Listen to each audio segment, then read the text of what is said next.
वाले ने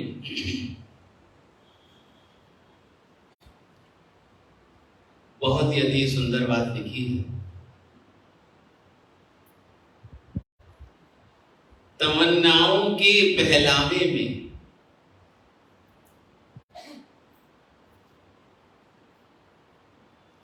जो हर इंसान को अपनी इच्छाएं होती हैं,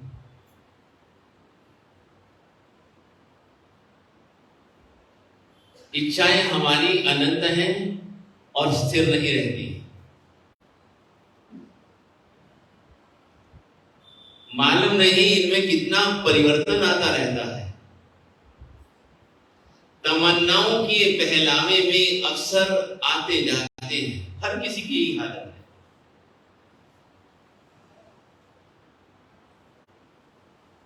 मन स्थिर नहीं रहता है।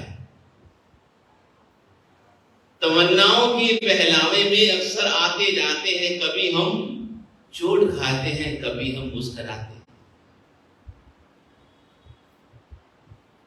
कभी हम चोट खाते हैं, कभी हम मुस्कुराते हैं।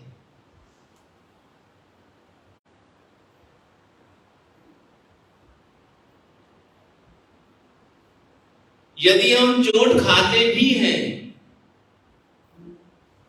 तो इसमें अपनी ही गलती है। नहीं देख करके चले जब हमें चोट लगी है। यदि हम देख करके चलते तो शायद हमें चोट नहीं लगती। ये हमारा कहते हैं कि भगवान कहते हैं ये हमारा अविवेक है। ये हमारा विवेक नहीं, ये हमारा अविवेक है।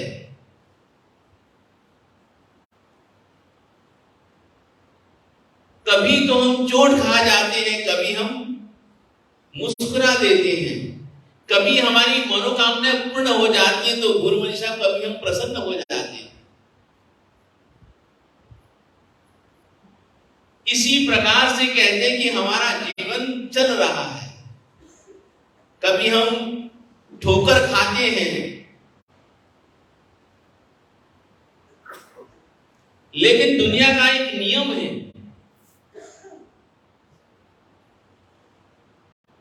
दूसरों के अनुभव से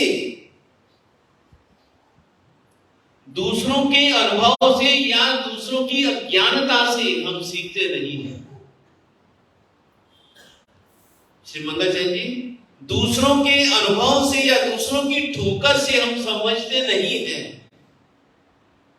कि भाई उस इंसान को किस गलती से ठोकर लगी है, अपन भी समझ जाए। लेकिन नहीं, जब तक खुद को ठोकर नहीं लगते तब तक समझते भी नहीं है लोग। सबसे बड़ा अनुभव हमें तभी मिलता है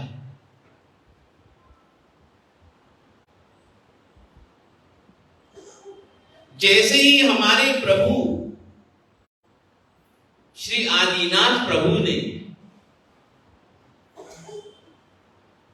भरत के बारे में, मरीचि के बारे में यह बात कही कि मरीचि तो तीर्थंकर होने वाले हैं, अंतिम तीर्थंकर होने वाले हैं।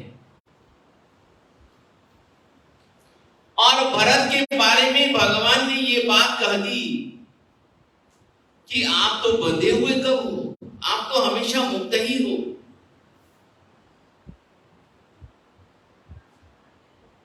जैसे ही लोगों ने, जैसे ही पर्षदा ने ये बात सुनी, पर्षदा में तो सभी तरह के लोग होते हैं। पर्षदा में तो सभी तरह के लोग होते हैं।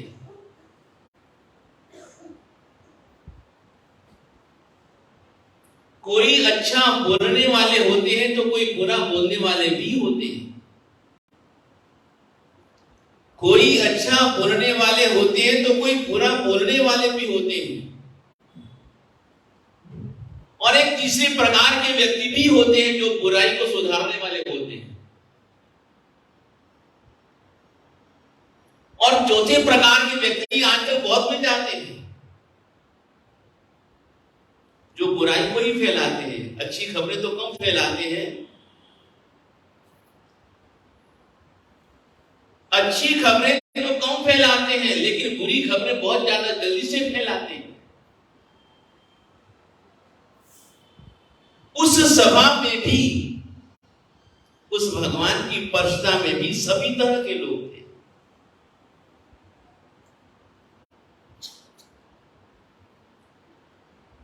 आज भी सभी तरह के लोग हैं, तो उस समय भी सभी तरह के लोग थे।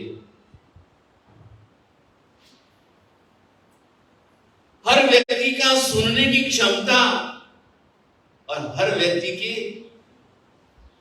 धारणा बना लेने की क्षमता अलग अलग होती है। अलग अलग व्यक्तियों की धारणाएं अलग अलग हो जाती हैं। किन्होंने तो ये कहा कि भगवान ने देखो कितनी सुंदर बात कही।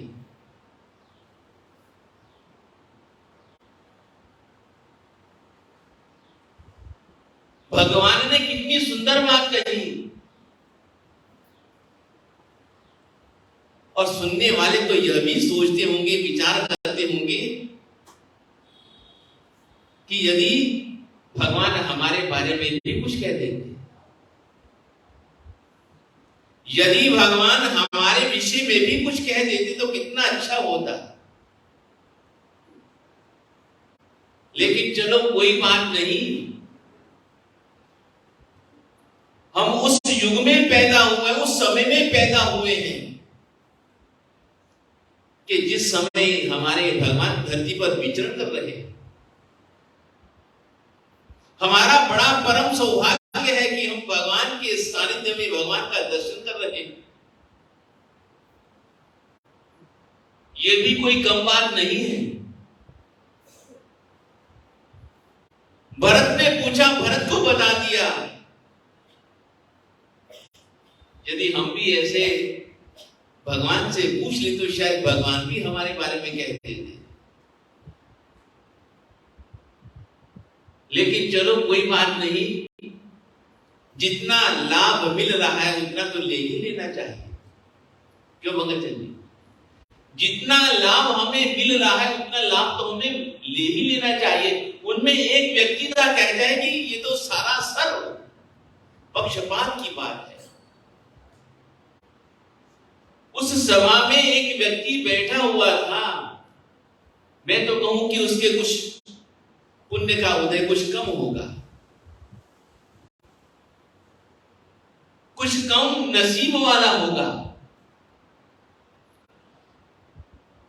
जब उसके कानों में ये शब्द पड़े, वह यही कहता है कि ऐसे थोड़ी ना हो सकता है।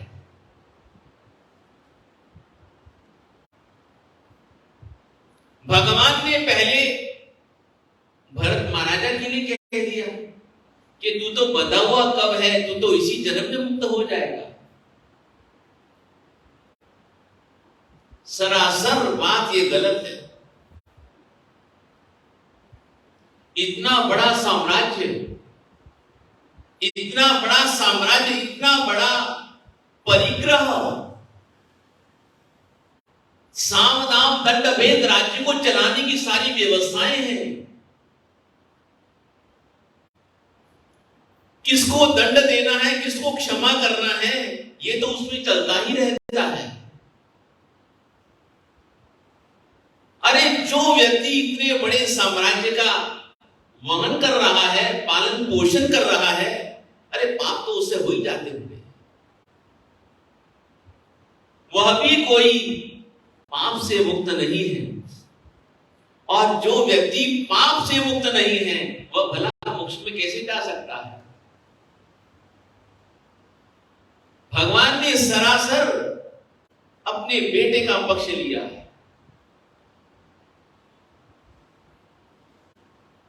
ये भगवान का पक्षपात इतने सर्वज्ञ होने पर भी, सर्वदर्शी होने पर भी, तीर्थंकर होने पर भी अपने बेटे का पक्ष लिया।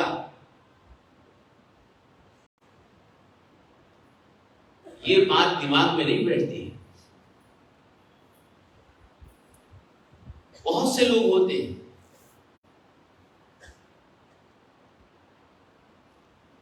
जब तीर्थंकर की सभाओं में इस प्रकार के व्यक्ति हो तो हमारी तो क्या बात ही क्या है, हम तो सोचते ही नहीं है।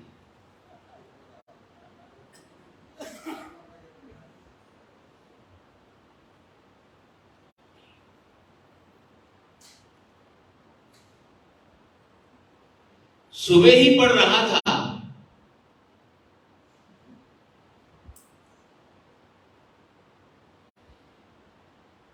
एक व्यक्ति ने बहुत बड़े नेता को फोन किया। एक व्यक्ति ने बहुत बड़े नेता को फोन किया।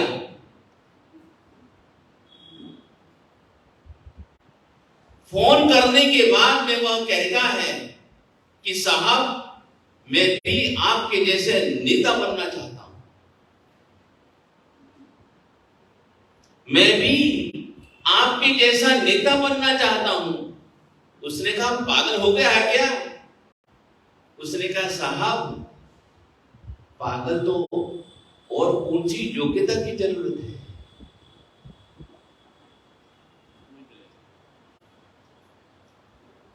उसने कहा कि पागल हो गया है क्या? उसने कहा, एक बात तो आपने बता दी, और कौन से लक्षण चाहिए इसमें, और कौन सी योग्यताएं चाहिए?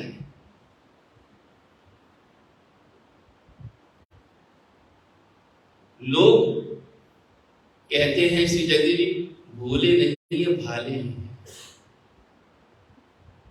कहते हैं ना कि भोले भाले, भोले नहीं है भाले हैं।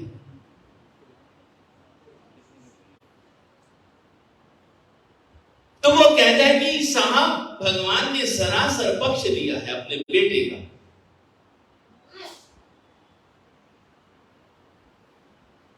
ये बात समझ में नहीं आती है।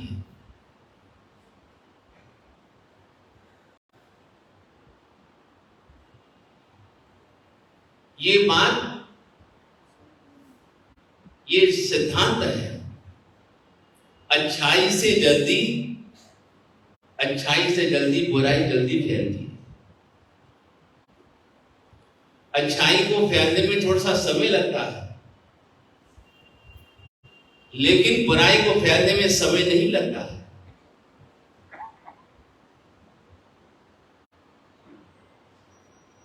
एक विशेषता है,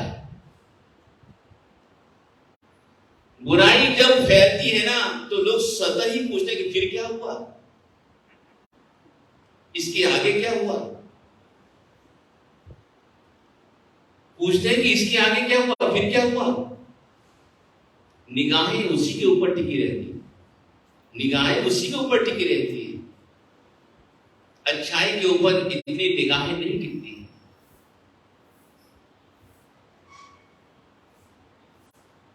चलो, बात आई गई हो गई।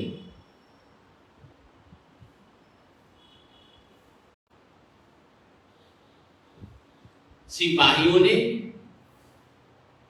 एक व्यक्ति को पकड़ा जिसने चोरी की थी।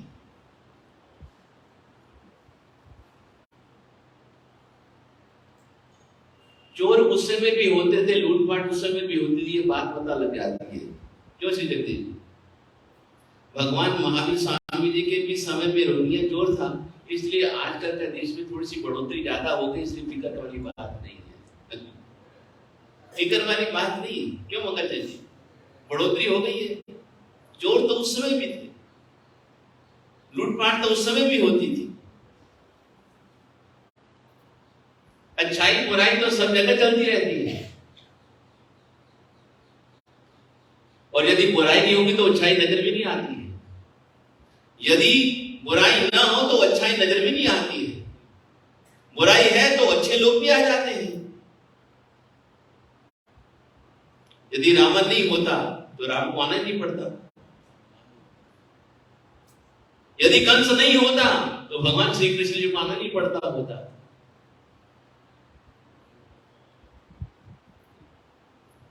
ये तो अनादिकाल की रीत है। हर व्यक्ति अपना अपना काम करता है।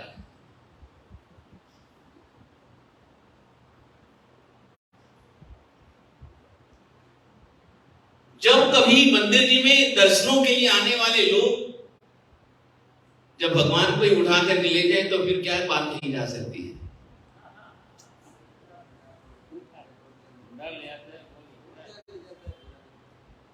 कोई दर्शन करने के लिए आता है, कोई पाप खपाने के लिए आते हैं, कोई माला गिनने के लिए, कोई पूजा करने के लिए आते हैं। कोई यही देख रहे होंगे कि बाहर कौन सा अच्छा जूता पड़ा हुआ है।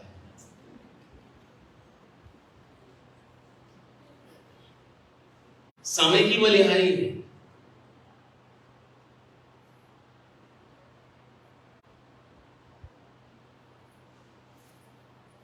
यही तो लोग उतारते हैं, और जगह तो उतारते ही नहीं है।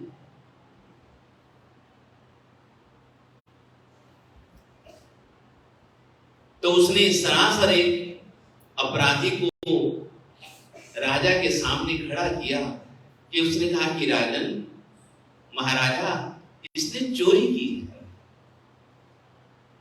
इसको दंड मिलना चाहिए।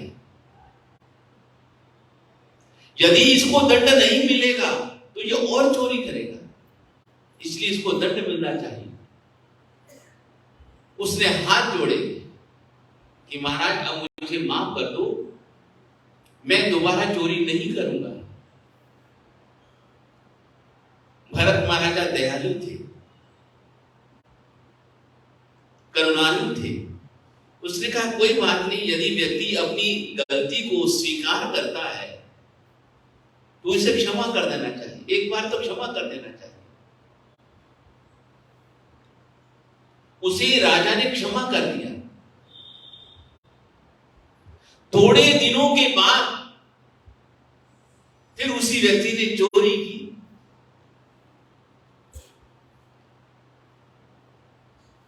राजा के सामने उसे हाजिर किया गया। अब राजा ने सोच लिया कि अभी तक इसकी आदत सुधरी नहीं, अभी तक इसकी आदत सुधरी नहीं है, इसके जो मन का चोर है अभी तक मरा नहीं है। जिस व्यक्ति ने 2 बार गलती की फिर भी नहीं सुधरा, तीसरी बार फिर करेगा, चौथी बार फिर करेगा, ऐसे व्यक्ति को बार बार क्षमा याचना नहीं दी जा सकती। इसे शूली पर चढ़ा दो, इसे फांसी दे दो। फिर जब लोगों में ये बात फैल गई, उसने देखा कि जो व्यक्ति अपराधी को फांसी पर चढ़ा देता है वो भला बंधन मुक्त कैसे होगा, मोक्ष में कैसे जाएगा। ये कोई छोटा मोटा अपराध है, ये तो बहुत बड़ा अपराध है। ये छोटा मोटा अपराध नहीं है, तो बहुत बड़ा अपराध है। और जो व्यक्ति इतना बड़ा अपराध करे वो भला मोक्ष में कैसे जा सकता है। बात सारे नगर में फैल गई, बात सारे के सारे नगर में फैल गई। अब तो भरत महाराजा कुपित हो गए। इस व्यक्ति ने हमारे भगवान के ऊपर आरोप लगाया, इस व्यक्ति ने हमारे भगवान के ऊपर आरोप लगाया है। ये सचमुच में दंड का अधिकारी ये भी है, इसको भी क्षमा नहीं किया जा सकता।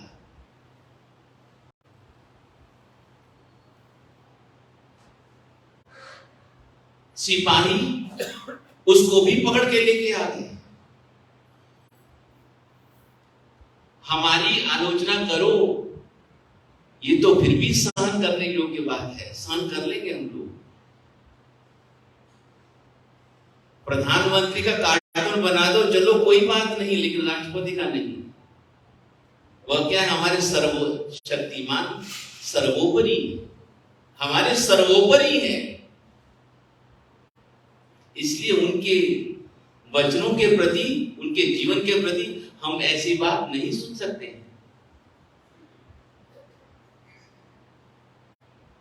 उस समय जो घटना बनती है बड़ी अद्भुत घटना बनती है। फिर वह व्यक्ति हाथ जोड़ करके खड़ा कि महाराज मुझे अब क्षमा कर दो, यह मैंने जिंदगी में भूल की, अपराध किया, भगवान के वचनों को मैंने मिथ्या साबित करने की कोशिश की। उसने कहा नहीं, ऐसे माफ नहीं करूंगा, ऐसे माफ नहीं करूंगा।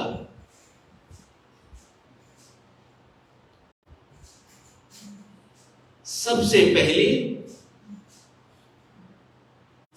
यदि तू क्षमा याचना चाहता तो एक काम कर, एक शर्त के ऊपर हो सकती है तुझे क्षमा याचना, कि हाथ में तेल का कटोरा लेकर के सारी अयोध्या की परिक्रमा करनी, हाथ में तेल का कटोरा लेकर के सारे अयोध्या की परिक्रमा करनी है। यदि उस कटोरे में से एक बूंद भी धरती के ऊपर गिर जाता है तो उसी समय तेरा सिर कलम कर दिया जाएगा। मरता क्या ना करता है। उसने कहा साहब आप जो कहते हो मंजूर है।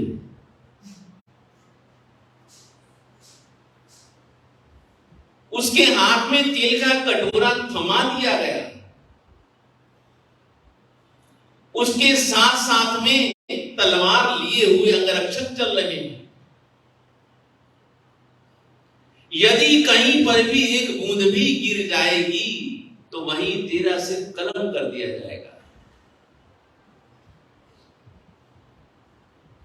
सारी अयोध्या की परिक्रमा लगानी है, सारी अयोध्या की परिक्रमा लगानी है,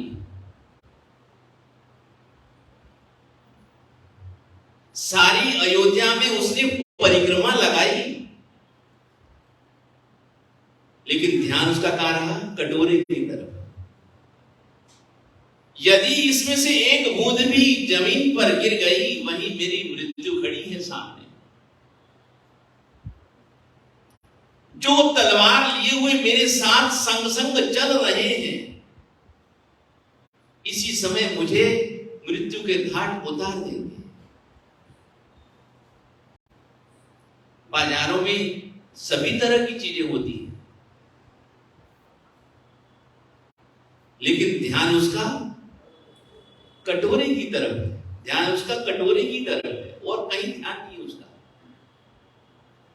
कहीं इधर उधर मैंने देखा और बूंद इसकी जमीन पर गिर गई तो मेरी तो मौत निश्चित है। घूमते घूमते घूमते घूमते घूमते घूमते आखिर में महाराजा के पास पहुंच ही गया। महाराजा ने पूछा कि नगर में तूने क्या क्या देखा, नगर में तूने क्या क्या देखा? उसने कहा साहब नगर में तो बहुत कुछ होगा लेकिन मैंने कुछ भी नहीं देखा। नगर में सब कुछ होगा, बहुत कुछ होगा, लेकिन राजन मैंने कुछ भी नहीं देखा। उसने कहा क्यों? अरे इतना अच्छा बाजार था, इतने अच्छे दुकान सब सजे हुए थे, इतने सारे लोग थे, पता नहीं क्या क्या चीजें थी उस बाजारों में, कुछ भी तुझे नजर नहीं आया। उसने कहा एक तो कटोरा नजर आता था, एक मौत नजर आती थी। एक तो मुझे कटोरा नजर आता था और दूसरे मुझे मौत नजर आती थी, इसलिए राजन मैंने कुछ भी नहीं देखा। यदि देख भी लेता तो राजन यहां तक नहीं पहुंच पाता। यदि देख भी लेता तो राजन मैं यहां तक नहीं पहुंच पाता। मुझे यहां पहुंचना था, मुझे यहां पहुंचना था, जीवित पहुंचना था, इसलिए मैं तो कटोरे की तरफ मेरा ध्यान रहा, कटोरे की तरफ मेरा ध्यान रहा, कटोरे की तरफ ध्यान रहा। एक बूंद भी नीचे नहीं गिरनी चाहिए। उसने कहा कि बस यही बात मेरे जीवन की है, यही बात मेरे जीवन की है। जैसे नगर में सब कुछ होते हुए भी तेरा ध्यान कटोरे की तरफ था, उसी प्रकार से इस दुनिया में रहते हुए, इतने बड़े राज्य का संचालन करते हुए मेरा ध्यान कहां है? मुक्ति की तरफ। मेरा ध्यान कहां है? मुक्ति की तरफ है। मेरा ध्यान कहां पर है? भगवान की तरफ है। इसलिए ये समझाने के लिए, ये बताने के लिए, ये सारी जो घटनाएं हैं यही बताती है कि चक्रवर्ती कहता है कि मेरा ध्यान भगवान की तरफ है, मेरा ध्यान मोक्ष की तरफ है। दुनिया में मोक्ष कोई नहीं दे सकता, दुनिया में मोक्ष कोई भी नहीं दे सकता सिवाय भगवान के।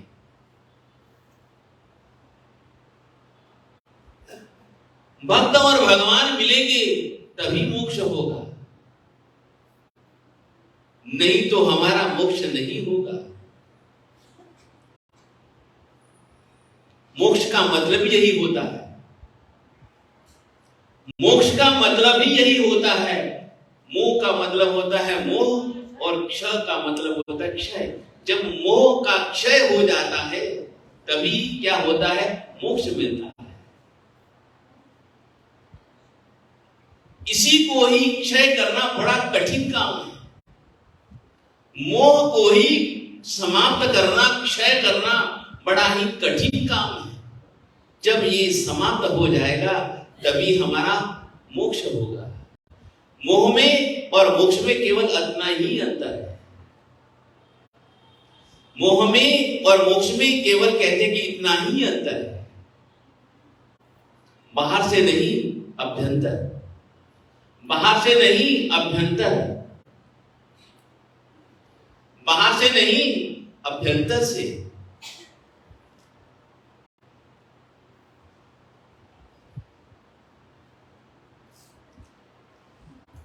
परिवार में एक छोटी सी बच्ची थी, परिवार में एक छोटी सी बच्ची थी।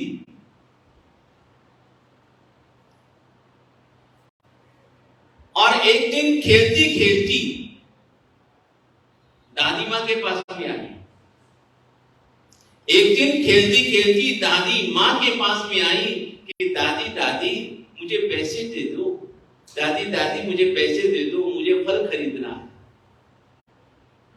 दादी दादी मुझे पैसे दे दो, मुझे फल खरीदना है, मुझे फल खाना है।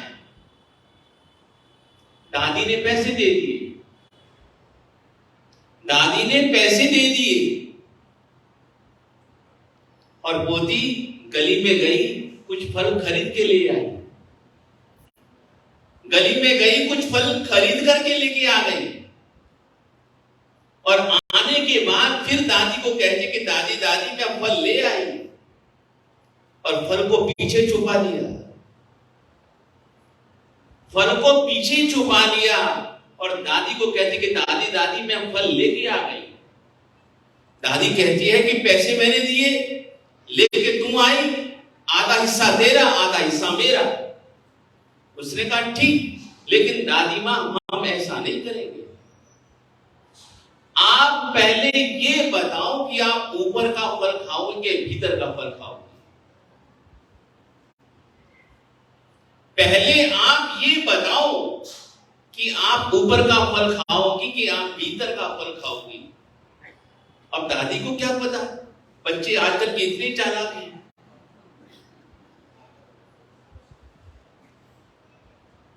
दादी ने कहा कि चलो कोई बात नहीं, आधा आधा जैसे तू कहती वैसा आधा आधा हम हिस्सा बांट लेते हैं, मैं अंदर का खाऊंगी तू बाहर का खा ले। उसने कहा ठीक, अब ये तो बता तू लाई क्या है। उसने कहा मैं बेर लेके आई।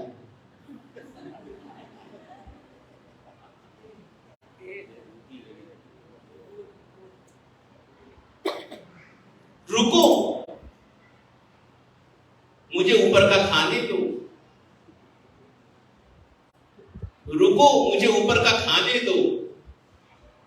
दादी कहती है कि बेटी क्या मैं इतनी गुठली खाऊंगी?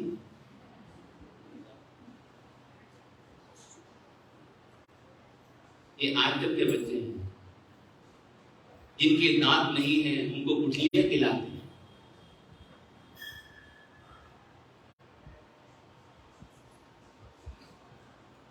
दादी के साथ में श्री प्रेम की धोखा हो गया। चलो कोई बात नहीं, थोड़े दिनों के बाद फिर दादी के पास में पहुंच गई कि दादी दादी मुझे पैसे दो, मैंने फल खाना है, मुझे फल खरीदना, मुझे फल खाना है।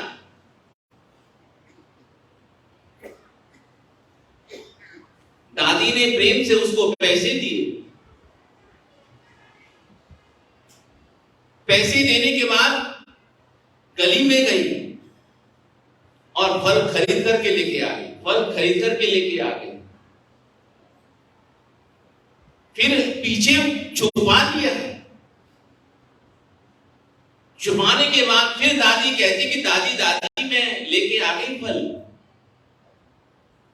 दादी ने सोचा कि पहली बार तो मैं धोखे में रही, अब मैं धोखा खाने वाली नहीं हूं।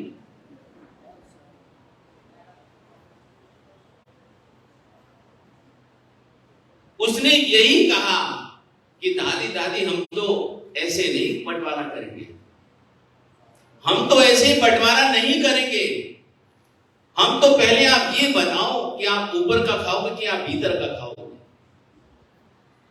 पहली बात तो उसने कह दिया था कि मैं भीतर का खाऊंगी, धोखे में आ गई थी। और उसने कहा नहीं, मैं ऊपर का खाऊंगी। लेकिन दादी ने कहा कि बेटी ये तो बता तुम लाई क्या हो? माता जी मैं नारियल लेके आई।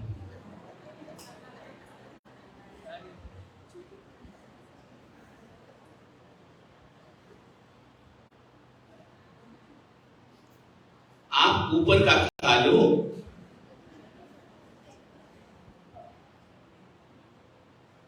मुझे भीतर का दे दो।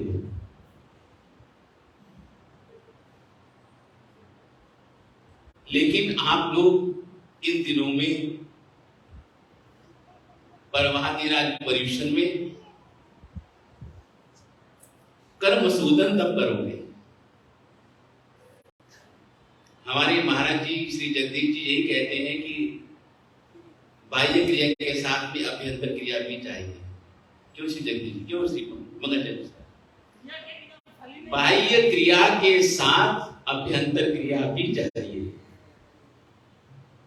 अब आप ये सोच लो कि हमारी क्रिया बेर जैसी हो या नारियल जैसी हो।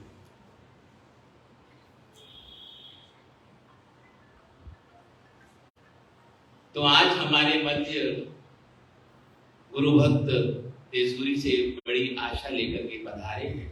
स्वागत है इनका सबका। इनकी भावनाएं भी हम सुनेंगे। जो तपस्वी अराधक आत्माएं उनकी सुख साधा भी पूछनी है। आज 10 तारीख हो गई, आज 10 तारीख हो गई, कल 11 तारीख हो जाएगी। परसों से प्रभाती राज पर्यूषण प्रारंभ हो जाएगा। इसलिए कल प्रवचन की विश्रांति रहेगी, स्थगित रहेगा। और परसों से आप पुरजोर से तैयारी करके जहां पर हमारे श्री जगदीश जी का है वहां पर हाजिर हो जाए।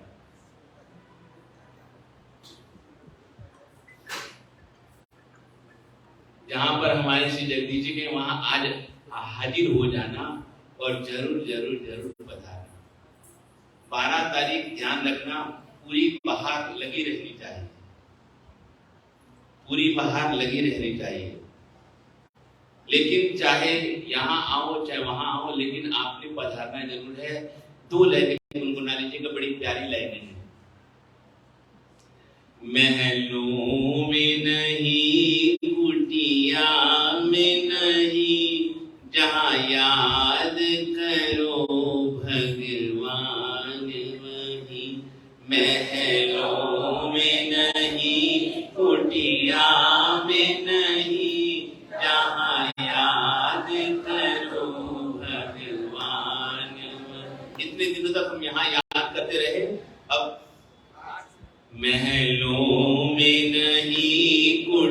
कुटिया में नहीं, जहाँ याद करो भगवान। सभी बोलेगा, महलों में नहीं, कुटिया में नहीं, जहाँ याद करो भगवान वहीं। महलों, सभी बोलेगा, नहीं कुटिया में नहीं, जहाँ याद करो भगवान वहीं। महलों में नहीं, कुटिया में नहीं, जहाँ याद करो भगवान वहीं। महलों में नहीं, कुटिया में नहीं, जहाँ याद करो भगवान वहीं।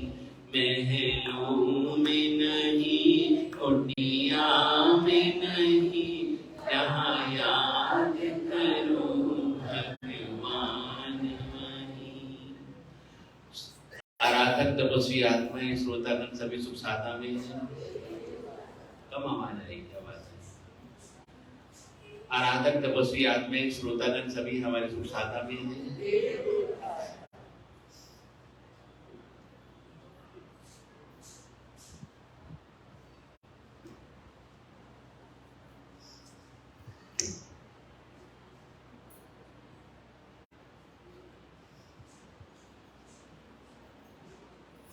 पूज्य गुरुदेव ने अपनी प्रवचन माला में हम लोगों को बताया, आप लोगों को कौन सा फल खाना है, अंदर का खाना है कि बाहर का खाना है, या दोनों ही खाने हैं। अगर कोई केवल तप करेगा तो वह बाह्य फल खाएगा, और जो भीतर का खाएगा, क्रिया करेगा, वह भीतर का फल खाएगा। आप लोगों को कौन सा फल खाना है? कभी हमने नारियल